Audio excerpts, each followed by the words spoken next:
Good evening students, dear students. आज हम हमारी हिंदी की बाल महाभारत कथा का सिलेबस शुरू करेंगे। बाल महाभारत कथा में आज हम चैप्टर नंबर 27 करेंगे। इस चैप्टर का नाम है पांडवों और कौरवों के सेनापति।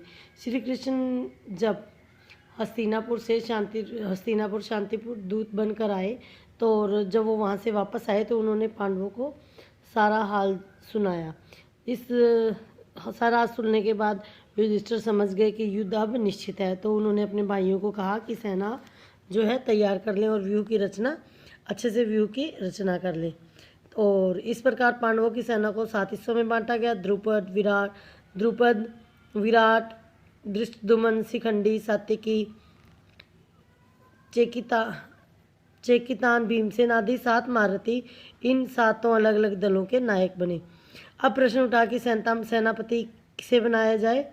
अंत में सेनापति धृष्टद्युम्न को पूरी सेना का सेनानायक बनाया गया। और दूसरी तरफ कौरवों के सेनानायक भीष्म पितामह थे। उन्होंने भीष्म पिता ने कहा कि युद्ध का संचालन करके मैं अपना ऋण अवश्य चुका दूंगा। लड़ाई की घोषणा करते समय किसी ने मेरी सहमति नहीं ली थी, इसी कारण मैंने निश्चय कर लिया कि जानबूझकर स्वयं आगे होकर पांडु पुत्रों का वध नहीं करूंगा। कर्ण तुम लोगों का बहुत प्यारा है। शुरू से वह मेरा और मेरी सलाहों का विरोध करता रहा है, तो अच्छा होगा कि अगर वो सेनापति बन जाए तो मुझे कोई आपत्ति नहीं होगी। कर्ण का उद्दंड व्यवहार भी भीष्म को हमेशा ही बुरा लगता था। कर्ण ने भी जिद पकड़ ली थी कि जब तक भीष्म जीवित रहेंगे तब तक वो युद्ध भूमि में प्रवेश नहीं करेगा। भीष्म के मारे जाने के बाद ही वह लड़ाई में भाग लेगा तो और केवल अर्जुन को ही मारेगा।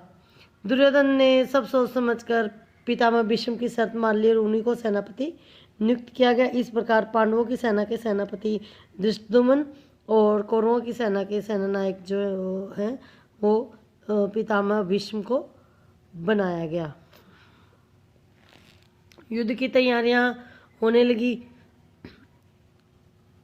एक दिन बलराम पांडवों की छावनी में जा पहुंचे, पर बलराम ने अपने बड़े बूढ़े विराट राज और द्रुपद राज को प्रणाम किया और युधिष्ठिर के पास बैठ गए। वहाँ बोले कि मैंने कृष्ण को कितनी बार कहा था कि हमारे लिए तो पांडव और कौरव दोनों ही एक जैसे हैं, तो हमें बीच में पड़ने की आवश्यकता नहीं है, पर कृष्ण ने मेरी बात नहीं मानी। कृष्ण के प्रति उसका इतना स्नेह था कि उसने तुम्हारे पक्ष में रहकर युद्ध करना भी स्वीकार कर लिया।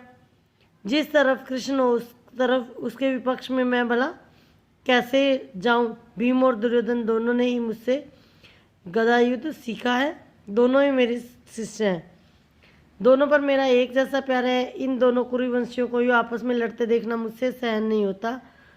लड़ो तुम लोग, परंतु यह सब देखने मैं यहाँ नहीं रह सकता। मुझे अब संसार से विराग हो गया है, इसलिए मैं जा रहा हूँ। उस समय पूरे भारतवर्ष में सिर्फ 2 राजा युद्ध में शामिल हुए। एक था बलराम और दूसरे भोजपुर के राजा रुक्मी की छोटी बहन रुक्मिणी श्री कृष्ण की पत्नी थी। कुरुक्षेत्र में होने वाले युद्ध का समाचार सुनकर रुक्मी ने एक बड़ी सेना लेकर युद्ध में शामिल होने गया। उसने सोचा कि अगर यह अवसर वासुदेव की मित्रता प्राप्त कर लेने के लिए ठीक होगा, इसलिए वह पांडवों के पास पहुंचा। अर्जुन को उसने कहा कि आपकी सेना मुझे शत्रु सेना से मतलब कुछ अधिक, शत्रु की सेना मुझे ज़्यादा मालूम होती है, इसलिए मैं आपकी सहायता करने आया हूँ। तो अर्जुन ने राजा रुक्मी से कहा कि अगर आप बिना किसी शर्त के हमारी सहायता करना चाहते हो तो आपका स्वागत है, नहीं तो आप जा सकते हो। यह सुनकर रुक्मी को बड़ा गुस्सा आया तो वो युधिष्ठिर के पास चले गए। उसने दुर्योधन के पास चले गए। दुर्योधन ने कहा कि पांडव मेरी मदद नहीं चाहते, इस कारण मैं आपकी सहायता के लिए आया हूँ। तो पांडवों की सहायता जिसने स्वीकार नहीं की, उसकी सहायता की स्वीकार करने की हमें भी जरूरत नहीं। ये कहकर दुर्योधन ने भी रुक्मी की सहायता ठुकरा दी।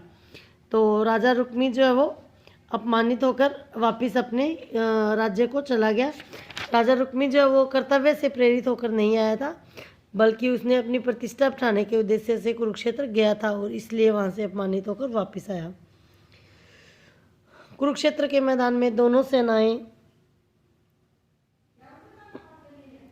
दोनों सेनाएं आमने सामने थी, लड़ने के लिए तैयार थी और सभी जो हैं योद्धा युद्ध के नीति पर चलने की प्रतिज्ञाएं ली दोनों सेनाओं ने। तो कौरवों की सेना की व्यूह रचना देखकर युधिष्ठिर ने अर्जुन को आज्ञा दी कि सब वीरों को एक जगह इकट्ठे रहकर लड़ना होगा, अतः सेना को सूचीमुख व्यू में सज्जित करो, यानी कि सुई की नोक के समान सेना को सजाओ। इस प्रकार दोनों सेनाओं की व्यूह रचना हो गई और अर्जुन ने युद्ध के लिए तैयार हुए वीरों को देखा तो उसके मन में शंका हुई कि यह हम क्या करने जा रहे हैं। तब अर्जुन के इस भ्रम को दूर करने के लिए श्री कृष्ण ने कुरुक्षेत्र में जिस कर्म योग का उपदेश दिया वह तो विश्व विख्यात है। सब लोग इसी की राह देख रहे थे। तभी एकाएक पांडव सेना के बीच में हलचल मच गई। सब लोगों को ने देखा कि युधिष्ठिर जो है वो अपना कवच और धनुष बाण उतार कर उन्होंने रथ पर रख दिया और रथ से उतरकर वो हाथ जोड़कर कौरव सेना की ओर चल पड़े हैं। तो बिना किसी सूचना दिए उनको इस प्रकार जाते देख दोनों पक्ष वाले हैरान हो गए। अर्जुन तो तुरंत रथ से कूद गया, लेकिन युधिष्ठिर ने कृष्ण ने उसे कहा कि अर्जुन मैं समझ गया हूँ, युधिष्ठिर जो है वो बड़ों की आज्ञा के बिना युद्ध शुरू करना अनुचित मान रहे हैं, तो इसलिए वो उनसे आज्ञा लेने जा रहे हैं। उधर युधिष्ठिर जो है वो भीष्म के पास पहुँचे, सीधे जाकर उन्हें प्रणाम किया और उन्होंने उससे कहा कि हम जो है हमने आपके साथ लड़ने का दुस्साहस कर ही लिया, तो कृपया हमें युद्ध करने की अनुमति दीजिए और आशीर्वाद भी दीजिए कि हम युद्ध में विजयी हों। युधिष्ठिर बोले कि बेटा मुझे तुमसे यही उम्मीद थी, मैं स्वतंत्र नहीं हूँ, मैं मजबूर हूँ, इसलिए तुम्हारे विपक्ष में रहना पड़ रहा है, फिर भी मेरी यही इच्छा है कि रण में विजय जो है वो तुम्हारी ही हो। इसी प्रकार युधिष्ठिर ने आचार्य द्रोण का आशीर्वाद भी लिया। उन्होंने भी यही कहा कि मैं कौरवों के दिन हूँ। उसके बाद उन्होंने मदर देश आचार्य कृपाचार्य मदर राजशल्य के पास जाकर भी उनसे आशीर्वाद प्राप्त किया और वापस अपनी सेना में आ गए और युद्ध शुरू हुआ और आमने सामने जो है बराबर के योद्धाओं में युद्ध जो है वो शुरू हो चुका था। ये था हमारा चैप्टर नंबर 27। नेक्स्ट चैप्टर हम कल करेंगे। Stay home stay safe.